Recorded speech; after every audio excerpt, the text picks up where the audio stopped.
Welcome in my online class. I am doctor Surendra Kumar. आज हम चर्चा करेंगे एजुकेशन टेक्नोलॉजी के विषय में। एजुकेशन टेक्नोलॉजी का कंसेप्ट, उसकी परिभाषा, एजुकेशन टेक्नोलॉजी के अप्रोच, एजुकेशन टेक्नोलॉजी के उद्देश्य, इन सब विषयों पर आज हम चर्चा करेंगे। सबसे पहले अगर हम एजुकेशन टेक्नोलॉजी या शैक्षिक तकनीकी जिसे हिंदी में कहते हैं को सरल शब्दों में अगर कहें तो यह उचित तकनीकी प्रक्रियाओं और संसाधनों के सृजन, उपयोग तथा प्रबंधन के द्वारा अधिगम और कार्य प्रदर्शन सुधार के लिए अध्ययन और नैतिक अभ्यास है।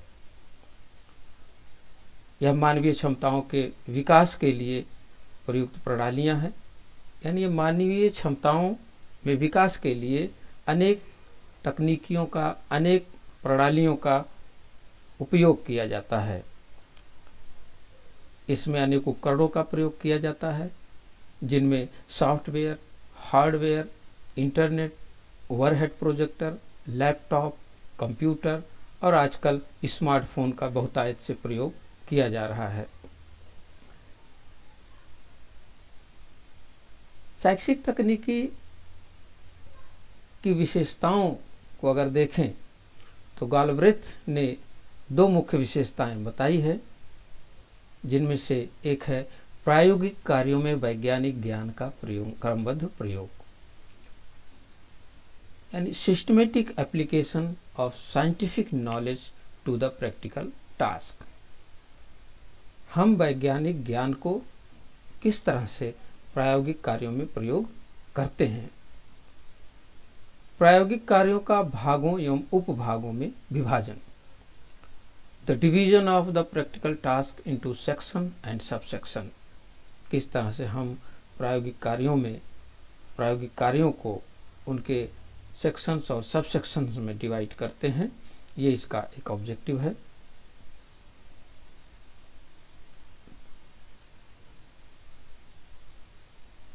साथ ही यह भी है कि शैक्षिक तकनीकी शिक्षण उद्देश्यों को व्यवहारपरक रूप में परिभाषित करता है, यानी कि जो हमारे शिक्षण उद्देश्य हैं उसको हम व्यवहारपरक रूप में कैसे लिखेंगे। तो क्लासरूम में जाने से पहले शिक्षण उद्देश्यों को निर्धारित किया जाता है एक शिक्षक के द्वारा कि वो जो पढ़ाने जा रहा है, जिस विषय को पढ़ाने जा रहा है, उससे उनके व्यवहार में क्या परिवर्तन आएगा। Education technology defines teaching objectives in behavioural terms. यह विज्ञान है जिसके आधार पर पूर्व निर्धारित उद्देश्यों को प्राप्त करने के लिए विधियों एवं प्रविधियों का विकास किया गया है। It is the science on the basis of which various methods and techniques are developed and constructed in order to achieve predetermined teaching objectives। यह शिक्षण उद्देश्यों को प्राप्त करने के लिए उपयुक्त युक्तियों का चयन करके उसका प्रयोग करता है। जैसा कि हमने शुरू में बताया कि पहले शिक्षण उद्देश्यों को निर्धारित कर लिया जाता है। क्लासरूम में जाने से पहले एक टीचर के द्वारा शिक्षण उद्देश्यों को निर्धारित कर लिया जाता है और उसे कैसे प्राप्त करना है कि अमुक विषय पढ़ाने से विद्यार्थियों में क्या परिवर्तन आएगा, उनके क्या लर्निंग आउटकम्स आएंगे। उसे प्राप्त करने के लिए जो एप्रोप्रिएट युक्तियां हैं, जो उपयुक्त युक्तियां हैं, उनका चयन करके उनका प्रयोग करना भी शैक्षिक तकनीकी बताता है। It selects and applies the appropriate strategy for achieving the teaching objectives। अब हम देखेंगे शैक्षिक तकनीकी की प्रक्रिया, प्रोसेस ऑफ एजुकेशनल टेक्नोलॉजी। शैक्षिक तकनीकी की तीन प्रक्रियाएं हैं। शैक्षिक तकनीकी की तीन प्रक्रियाएं हैं, जिसमें से एक है शिक्षण अधिगम प्रक्रिया का कार्यात्मक विश्लेषण, जिसमें अदा जिसको इनपुट कहते हैं, प्रदा जिसको आउटपुट कहते हैं, तक विभिन्न घटकों की पहचान के लिए इसका प्रयोग किया जाता है।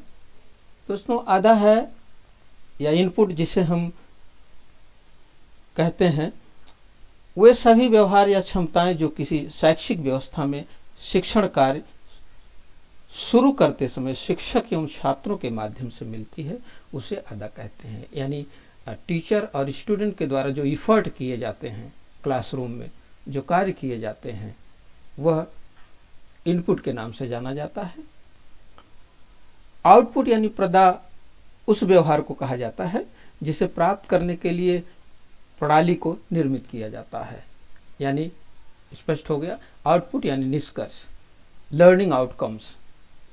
लर्निंग आउटकम्स को प्राप्त करने के लिए जो प्रणाली या सिस्टम डेवलप किया जाता है उसे आउटपुट कहते हैं।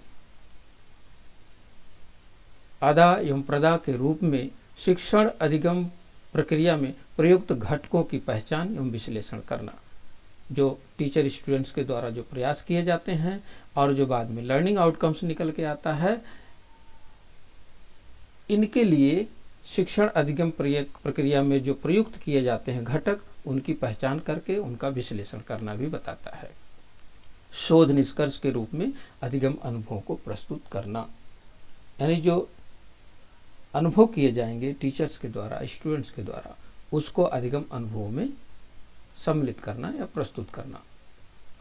Presenting the acquired learning experiences in the form of research outcomes। Next परिभाषा हम जान लेते हैं इसकी। अगर हम लीथ की परिभाषा देखें तो शैक्षिक तकनीकी से तात्पर्य शिक्षण अधिगम प्रक्रिया और अधिगम की परिस्थितियों से संबंधित वैज्ञानिक ज्ञान के उस सुव्यवस्थित प्रयोग से है जिसके द्वारा शिक्षण एवं प्रशिक्षण की कार्यक्षमता को बढ़ाया जा सकता है। Educational technology is the systematic application of scientific knowledge about teaching, learning and conditions of learning to improve the efficiency of teaching and learning। एक परिभाषा एस कुलकर्णी की है, इनको देख लेते हैं। शैक्षिक तकनीकी को शिक्षा प्रक्रिया में प्रयोग किए जाने वाले वैज्ञानिक और तकनीकी सिद्धांतों एवं नवीनतम खोजों के रूप में परिभाषित किया जा सकता है। यानी कि जो शैक्षिक तकनीकी शिक्षा प्रक्रिया में प्रयोग किए जाते हैं वो वैज्ञानिक और तकनीकी सिद्धांत माने प्रिंसिपल्स का प्रयोग करते हैं हम, साथ ही नवीनतम खोज यानी एजुकेशनल टेक्नोलॉजीज इक्विपमेंट्स जो होंगे, जैसे कंप्यूटर हो गया, लैपटॉप हो गया, मोबाइल हो गया, इनका भी हम प्रयोग करते हैं। तो शिक्षक तकनीक से स्पष्ट ये होता है कि शैक्षिक तकनीकी शिक्षण प्रक्रिया में प्रयोग किए जाने वाले वैज्ञानिक और तकनीकी सिद्धांतों माने हम जो प्रिंसिपल्स का प्रयोग करेंगे, कैसे हम टीचिंग करेंगे, किन सिद्धांतों के आधार पर हम टीचिंग करेंगे, और वो नवीनतम खोज यानी इक्विपमेंट्स भी हैं जिसे हम एजुकेशन टेक्नोलॉजी में सम्मिलित करते हैं। यानी कि यह केवल उपकरणों का ही प्रयोग नहीं है, वैज्ञानिक और तकनीकी सिद्धांतों का भी प्रयोग शिक्षक तकनीकी के अंतर्गत किया जाता है। Educational technology may be defined as the application of the laws as well as recent discoveries of science and technology to the process of education। Objective, शैक्षिक तकनीकी के ऑब्जेक्टिव के संदर्भ में शर्मा जी के द्वारा जो बताया गया वो हम आपके सामने प्रस्तुत कर रहे हैं। शिक्षण के उद्देश्यों का प्रतिपादन करना, उन्हें व्यवहारिक रूप में लिखना। दोस्तों, जैसे शुरुआत में हमने बताया था कि शिक्षण के उद्देश्यों का डिसाइड पहले से ही कर लेना चाहिए क्लासरूम में जाने से पहले, और उन्हें व्यवहारपरक रूप में लिख लेना चाहिए कि क्या व्यवहारिक परिवर्तन होंगे। इस विषय को, इस शिक्षण बिंदु को पढ़ाने के बाद क्या व्यवहारिक परिवर्तन होंगे। जैसे अभी हमने ये डिसाइड किया कि शैक्षिक तकनीकी को पढ़ा देने के बाद सभी विद्यार्थियों में शैक्षिक तकनीकी का कंसेप्ट क्लियर हो जाएगा। ये हमारा हुआ शैक्षिक उद्देश्य, और उसको हमने व्यवहारिक परक रूप में इस तरह लिखा कि शैक्षिक तकनीकी पढ़ाने के बाद, पीपीटी से पढ़ाने के बाद, ऑनलाइन पढ़ाने के बाद छात्रों के मन में इसका कंसेप्ट क्लियर हो जाएगा। नेक्स्ट है छात्रों के गुणों तथा उनकी क्षमताओं, निष्पत्तियों तथा कौशलों का विश्लेषण करना। छात्रों के गुणों तथा उनकी क्षमताओं, निष्पत्तियों तथा कौशलों का विश्लेषण इसलिए जरूरी है कि छात्रों के गुणों के आधार पर किस प्रकृति के विद्यार्थी हैं उसी के आधार पर हम विषय वस्तु को प्रस्तुत करेंगे ताकि उनके समझ में आ जाए उनकी क्षमताएं क्या हैं, किस क्लास लेवल के हैं, किस एज ग्रुप के बच्चे हैं, उनकी लर्निंग क्षमता क्या है, उसके आधार पर हम उनको विषय वस्तु प्रस्तुत करेंगे, उनके मेंटल लेवल में जाके प्रस्तुत करेंगे।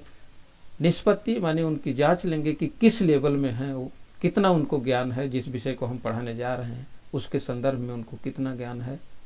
और कौशलों का विश्लेषण करना कि कैसे कैसे विद्यार्थी सीख सकते हैं, उन्हीं कौशलों में उनको संलग्न करके शिक्षण प्रक्रिया को सुचारू रूप से चलाना। तो छात्रों, दूसरा उद्देश्य यह हुआ कि छात्रों के गुणों तथा उनकी क्षमताओं, निष्पत्तियों तथा कौशलों का विश्लेषण करना।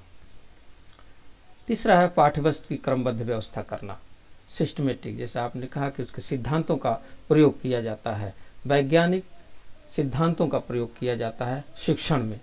तो पाठ्यवस्तु की क्रमबद्ध व्यवस्था करना ताकि विद्यार्थियों के समक्ष अच्छे से प्रस्तुत किया जा सके। नेक्स्ट है उपयुक्त शिक्षण विधियों, व्यूह रचनाओं, युक्तियों, शिक्षण सहायक सामग्री इत्यादि की सहायता से पाठ्यवस्तु का प्रस्तुतिकरण करना। तो एप्रोप्रिएट टीचिंग मेथड जब तक हम नहीं अप्लाई करेंगे तब तक शिक्षण सही रूप से चल नहीं पाएगा। व्यूह रचनाएं बनाना पड़ेगा हमको, कैसे हम किन विधियों को किस तरीके से प्रयोग करेंगे। युक्तियों का हमें ध्यान देना होगा, कौन कौन सी युक्तियों को अपनाएं कि विद्यार्थियों के समझ में आ जाए। शिक्षण सहायक सामग्री, कौन से टीचिंग लर्निंग मटेरियल हम क्लासरूम में प्रयोग में लाएं कि विद्यार्थी कंसेप्ट को और स्पष्ट रूप में समझ जाए। निर्धारित उद्देश्यों की प्राप्ति सीमा जानने के लिए छात्रों की उपलब्धियों का मूल्यांकन करना। जो हमने ऑब्जेक्टिव शुरू में बनाए थे क्लासरूम में जाने से पहले, वो किस सीमा तक प्राप्त हो सका है, उसके लिए छात्रों के मूल्यांकन करना। शिक्षण प्रक्रिया को आगे बढ़ाने के लिए वांछित पुनर्बलन की प्रविधियों का चयन करके प्रयोग करना। शिक्षण प्रक्रिया आगे तभी बढ़ती है जब स्टूडेंट्स पढ़ने के लिए तैयार होते हैं, आगे पढ़ने के लिए तैयार होते हैं, और वो आगे अध्ययन करने के लिए तब तैयार होंगे जब उनको समय समय पर, उचित समय पर रीइंफोर्समेंट दिया जाएगा, तो उनका भी मन पढ़ने में लगेगा। इसलिए ये ऑब्जेक्टिव कहता है कि शिक्षण प्रक्रिया को आगे बढ़ाने के लिए वांछित पुनर्बलन की प्रविधियों का चयन करके प्रयोग करना, यानी कौन कौन सी विधियां हम अपनाएंगे जिससे उनको पुनर्बलन दिया जा सकता है, रीइंफोर्समेंट दिया जा सके, उनका उत्साहवर्धन किया जा सके। जब छात्रों का उत्साहवर्धन क्लासरूम में होगा तो अगला विषय पढ़ने के लिए वो तैयार होंगे। अब है शैक्षिक तकनीकी के उपागम। कौन कौन से अप्रोचेज हैं एजुकेशन टेक्नोलॉजी के? तो लुम्से ने 3 उपागम बताए हैं, जिसमें से एक है कठोर शिल्प उपागम, या इसको शैक्षिक तकनीकी प्रथम कहा जाता है। Hardware approaches are education technology 1। Next है कोमल शिल्प उपागम या शैक्षिक तकनीकी द्वितीय। कोमल को मृदु शिल्प उपागम भी कहा जा सकता है। Software approaches are education technology 2। And third is प्रणाली विश्लेषण या शैक्षिक तकनीकी तृतीय, जिसे सिस्टम एनालिसिस और एजुकेशन टेक्नोलॉजी 3rd कहते हैं। स्टूडेंट्स, अब हम कठोर शिल्प उपागम क्या है इस पर प्रकाश डालेंगे।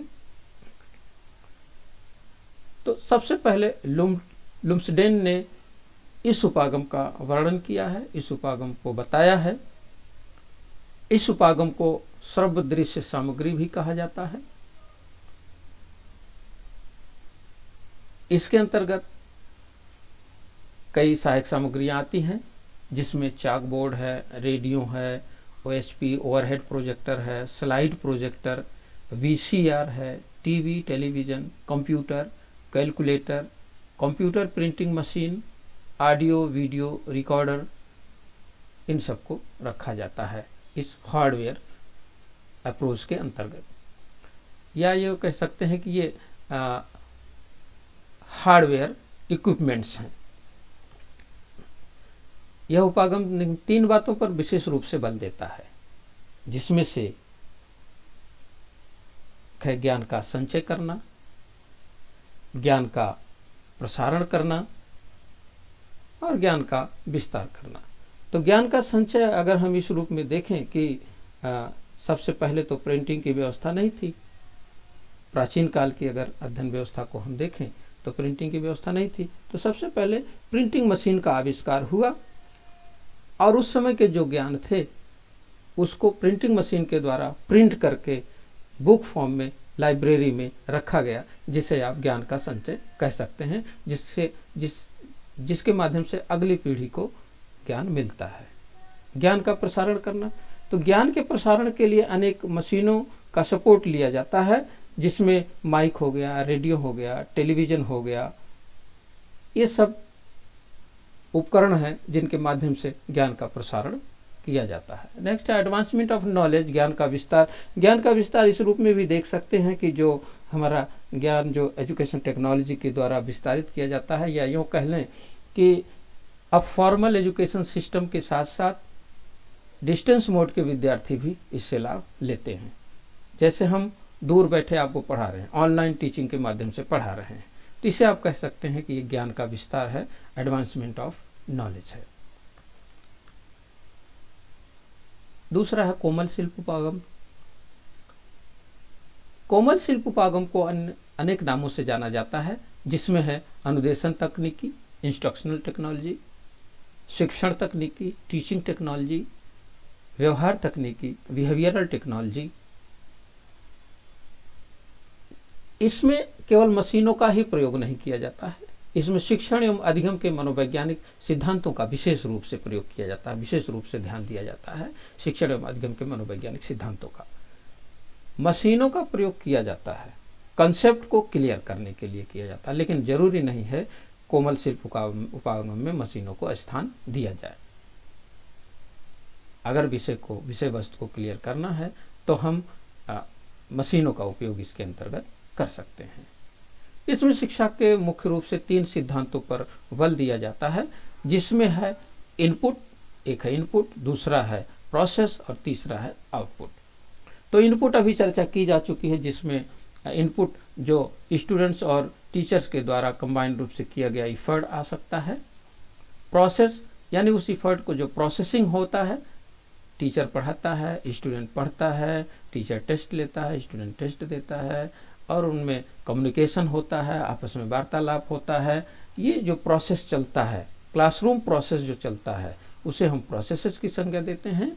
और आउटपुट विद्यार्थियों में लर्निंग आउटकम्स के रूप में जो निकल के आता है, वो हमारा आउटपुट कहलाएगा। तो ये 3 सिद्धांतों पर बल दिया जाता है विशेष रूप से, कि इनपुट क्या क्या दिया जाए, किस तरीके से दिया जाए, किस माध्यम से दिया जाए, कैसे दिया जाए, उसकी प्रोसेसिंग कैसे होगी।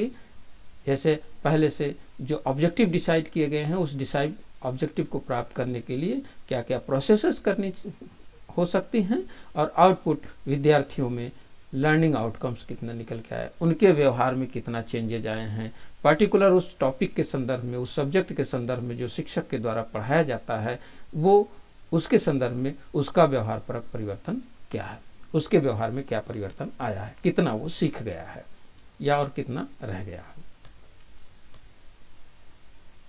अब थर्ड है प्रणाली विश्लेषण उपागम, सिस्टम एनालिसिस अप्रोच। तो दोस्तों, इसका विकास द्वितीय विश्व युद्ध के पश्चात हुआ था। इसका प्रयोग शैक्षिक प्रशासन, शैक्षिक प्रबंधन और व्यापार में किया जाता है, और इसे प्रबंधन तकनीकी भी कहा जाता है। ये गेस्टाल्टवादी विचारधारा पर आधारित है, जिसके 4 प्रमुख तत्वों में वर्गीकृत किया जा सकता है, जो पहले आपने देखा उसी रूप में। एक इनपुट, दूसरा प्रक्रिया प्रोसेस, तीसरा प्रदा, और फोर्थ है पर्यावरण संदर्भ।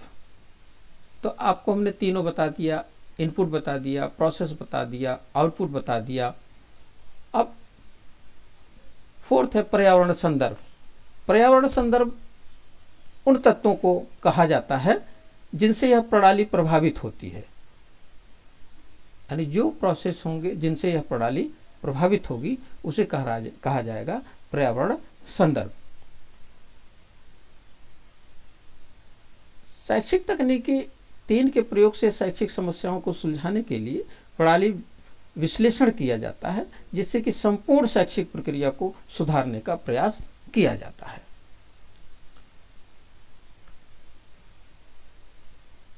दोस्तों अब इससे संबंधित और भी अगर आपको नॉलेज लेना है तो आप कुछ किताबें हैं, कुछ संबंधित साहित्य का हमने कलेक्शन यहाँ पर दिखा रहे हैं, जिससे आप और ज़्यादा विस्तार से नॉलेज ले सकते हैं, जिसमें है एस.के. मंगल का शिक्षा तकनीकी,